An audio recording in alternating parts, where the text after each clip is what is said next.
so that other people can benefit from what they're hearing about. Now, when I first designed all of this, I am basically thinking of how this might communicate to many people the clear message that that this is less is more.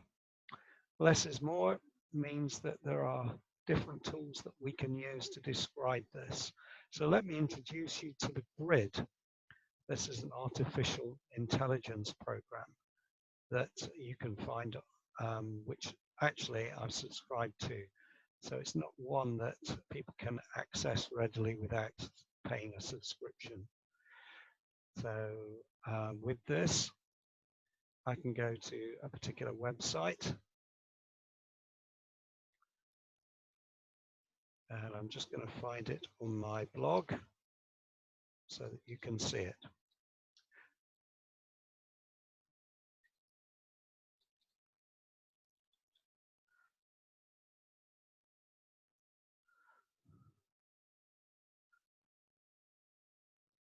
The grid is actually this little tool over in the corner here that allows us to collect websites and add it to our grid production. And what it does is quite clever. It actually loads up the website and allows you to see it in real time, changing in feel and mood. So what I'm going to try and do, if this doesn't appear to be working very well, is go and load up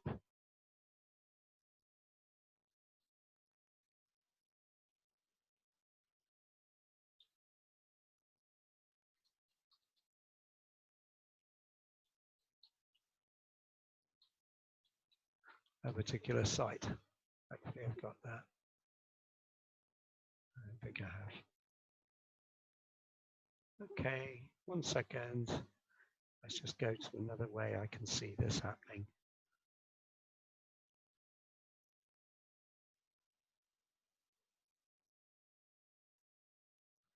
And this is through one particular website that I can go to show you. Grid AI. This is some photographs recently of a visit to Cannes area. So what you should be able to see now in a few seconds, all being well. Just checking I've got, yeah, internet access.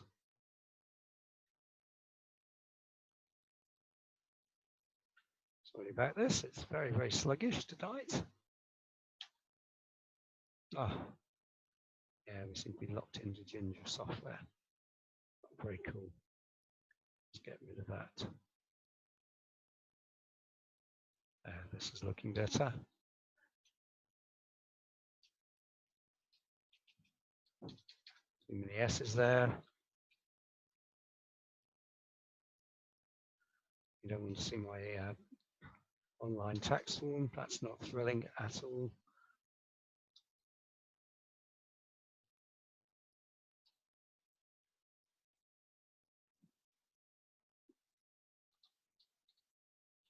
AI.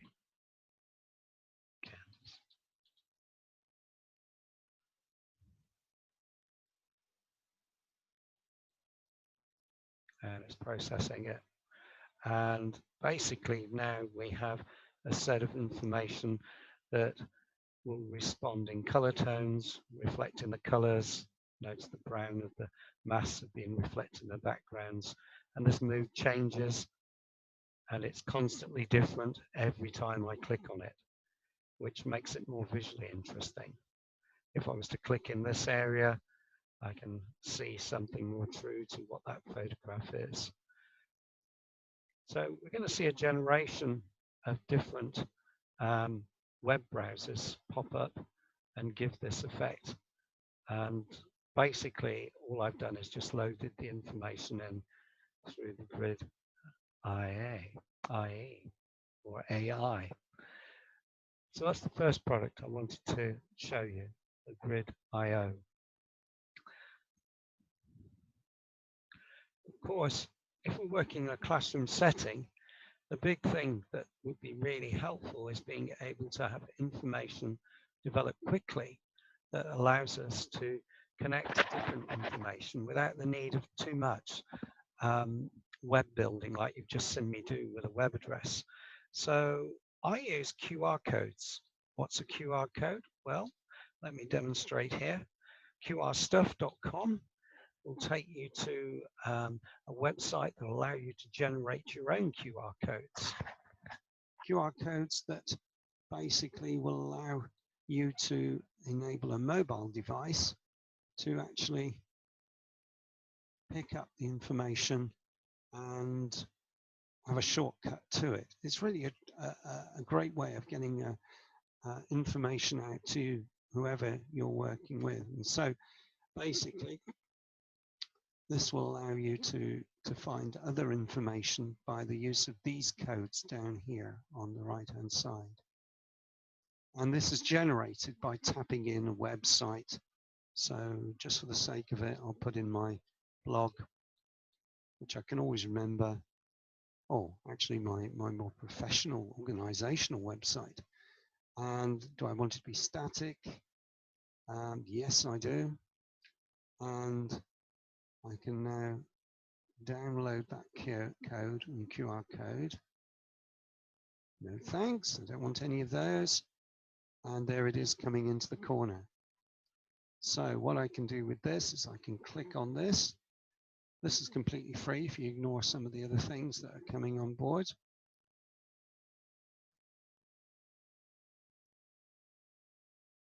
And this should generate the code for me to see and take a photograph of with my mobile device. I'll just pull that back a minute. There we go. So that's what we call a QR code. It enables us to do that. Now, if I'm very clever, I can show on my mobile here, right? Don't know if you can see that. Bit bright, okay. But what I can do is bring up what we call a QR reader. And the best QR reader is iEnigma. That particular one there, iEnigma. It's free, but allows you to collect these QR codes and take them into websites. So all I do is I click on that. And at the moment it's taking a picture of me there because the camera is pointing that way. But I can bring it in front of the QR code and you will hear a beep. It's now picked up that website that I told it. This could be a website, it could be a piece of text, whatever it is. I can now go online and basically that is my website and I can put any information there. In terms of the classroom, this is brilliant because it allows us to have different kinds of information displayed in a way that is really clever. It allows us to do that fantastically quickly. Now, what I'm going to do now is I'm going to connect my device to an app called Padlet. Padlet is basically a free app, and the Padlet app you can download onto any device that you may wish, and that will allow people to be able to connect and to contribute information in real time. In terms of education, this is what we call a flipped classroom. A flipped classroom, where the learning control is turned over to the children and therefore will allow people to interact with that information and be able to contribute and see in real time what that means. So here's the website, and I can now log in. So I'm going to log in with my Google account.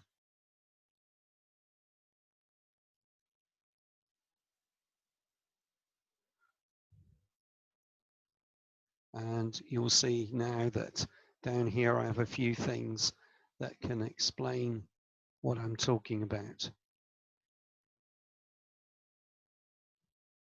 So this is a bit like a pinboard, and I asked students at Bath Spa to actually say what was the most significant historical event they could remember.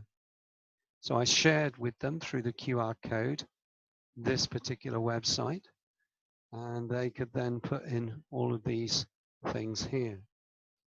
Now, what I can do here also is I can demonstrate this not through what's on the screen, but through my mobile device. And this will allow me to contribute. Now, there's no limit to how many people can do this.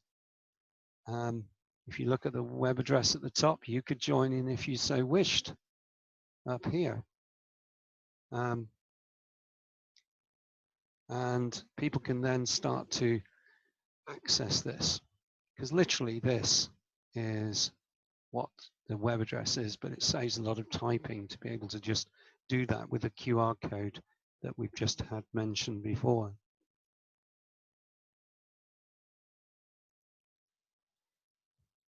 So I'm just logging in now on my mobile,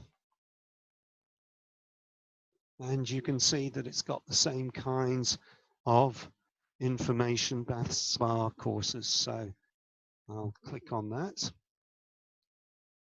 and you'll see now that I've got exactly the same screen as you have demonstrated for you on there. So what I'm going to do is just add some comments about what I felt was the most significant event I know of. And to do that in history was the fall of Romania.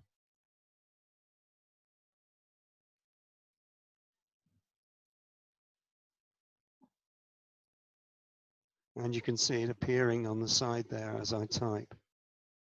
Okay. Now I could add some video.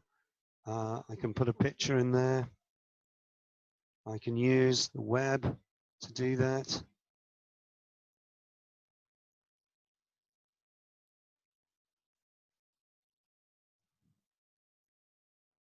As you can see, I haven't really practiced this at all. So let's go. I haven't practiced this at all. So what I'm going to do is I'm just going to find a picture of a flag, or whatever I can. Google, let's go Google. Sorry about this. Google. Let's see what can happen. Okay, doesn't like me doing that. So I will use my camera and just put a random photograph in rather than anything particular. So let's have the Tate Modern.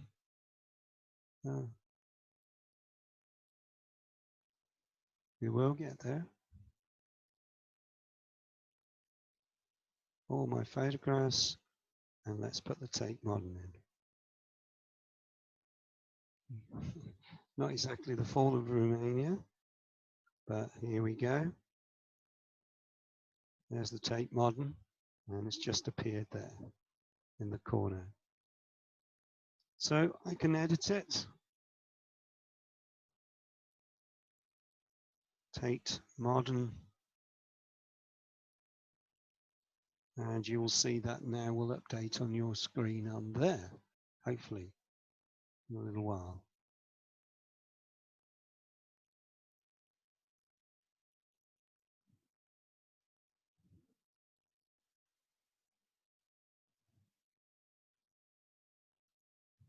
Okay, that's interesting. Let me put another one up. I've got another one here, and we'll repeat that, but this time I'm going to add a drawing that I did at the Tate Modern. So let's upload, go photo library.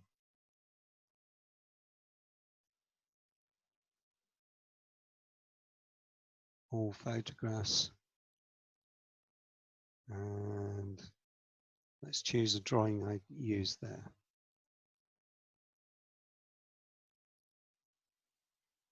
So I'm getting a drawing that I've done. Hopefully it's going to pull up, and then you will see it on the screen. Looks good. Yeah, that's right. So now it's coming up through there. Okay, so that now should appear on your screen. And I've also got lots of these little tools that can be added to, you know, I'm a big fan of pin interest, so I could pin that to my pin interest board as I could that. And I could edit that online, even though I've written something else on my copy. It's not taking it on board there.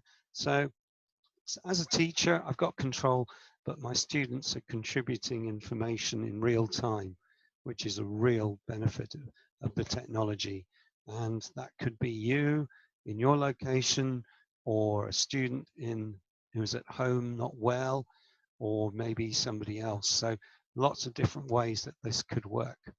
I just think it's a really helpful tool, and one that's free and doesn't cost a lot to do, which is important for schools these days. There's other ones similar to it. Lino is another one. That's one of my favorites as well. And so, and there are other question and quiz types like Nearpod, which are all free, and SmartAmp, which is just come on the market. So this is what we call the flipped classroom, being able to contribute things in real time.